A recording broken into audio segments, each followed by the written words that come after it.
Integration dx by x into x to the power n minus 1। এই যে 1 by x to the power n 1 by x into x to the power n minus 1, দেখো এটাকে আমরা লিখতে পারি যে 1 by x minus x to the power n minus 1 by x to the power n minus 1। এটা কিন্তু just এটা trial and error বা অবজারভেশন বলতে পারো।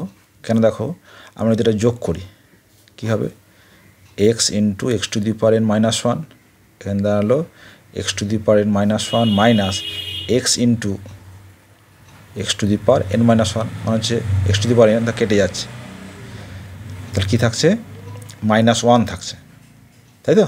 তাহলে এখানে আমরা এটা মাইনাস 1 কমন নিতে পারি।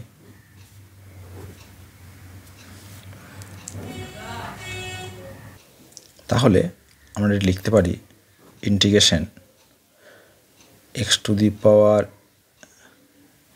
n minus 1 by x to the power n minus 1 minus 1 by x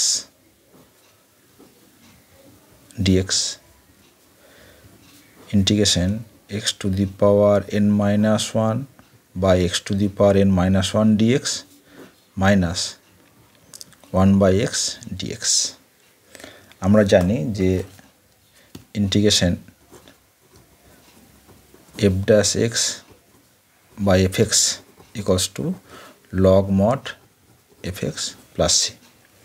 তাহলে x to the power n minus 1 এর ডেরিভেটিভ কত হচ্ছে x to the power n minus 1 into n, তাই তো।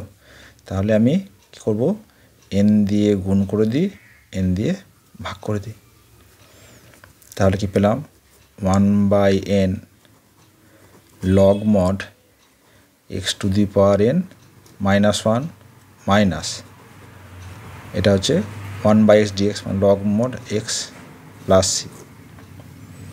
তাহলে আমার কি দাঁড়ালো যে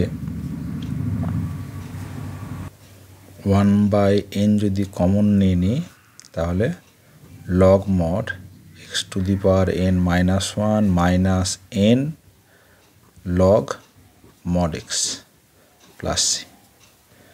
তাহলে 1 by n log mod x to the power n minus 1 n log x মানে log of x to the power n by x to the power n plus C, যেখানে সি হলো ইন্টিগ্রেশন কনস্ট্যান্ট।